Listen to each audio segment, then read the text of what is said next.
Brexit commotion dominated market sentiment after the agreement reached by Boris Johnson failed to go to a vote in the Commons over the last weekend.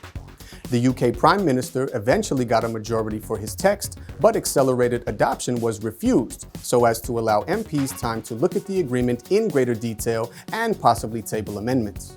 It's now up to the European Union to decide on allowing a further delay beyond October 31st. Faced with the parliamentary stalemate, Boris Johnson called for early elections on December 12th to capitalize on the Conservative Party's lead in the poll. However, he will need a two-thirds majority in the House to go ahead. Elsewhere, the ECB meeting held no surprises, with Mario Draghi sticking to his dovish message in his last appearance as chairman. In the US, the Fed is expected to cut rates in the week starting October 28th.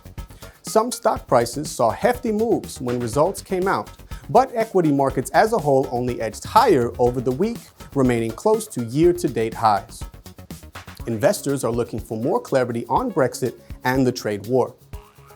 Against this backdrop, we remain relatively cautious on risky assets. As well as more Brexit uncertainties, quarterly results dominated sentiment over the week.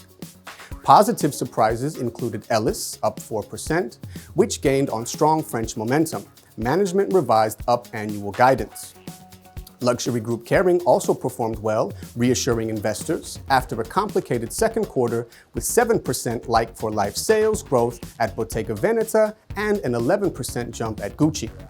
There were also pleasant surprises from Michelin and Vallejo, up 4% and 10% after both reiterated annual guidance, although the environment continued to deteriorate. Score jumped 5% after its P&C division saw its combined ratio fall, and a better-than-expected financial result.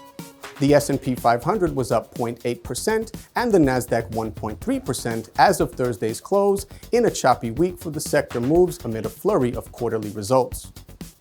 The yield on 10-year U.S. Treasuries was unchanged at 1.76%, but WTI gained 4.7% to $56 on a drop in oil inventories. Sentiment on cyclicals remained downbeat with no improvement in growth prospects factored into prices.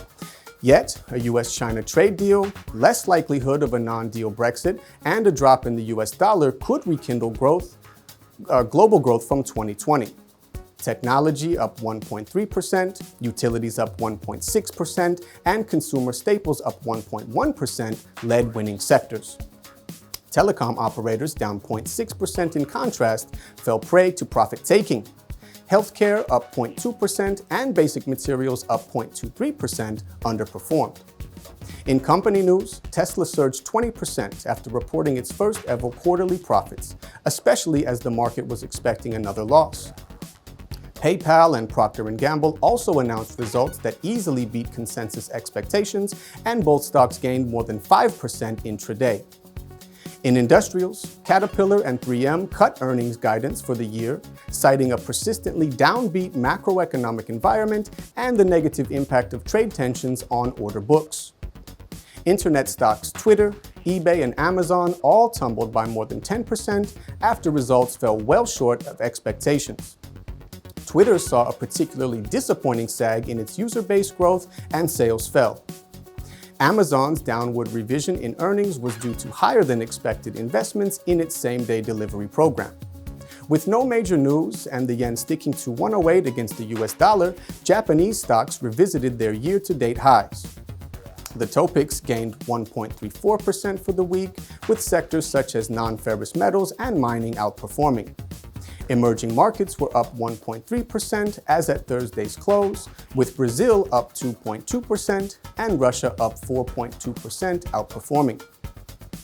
U.S. Vice President Mike Pence denied that the U.S. was seeking to decouple from China while laying out a wide-ranging critique of China ahead of the Phase 1 deal, which is expected to be signed in mid-November. In China, the new loan prime rate was left unchanged this week, suggesting easing would be slower than expected. On the company front, Hikvision's quarterly results were in line with expectations.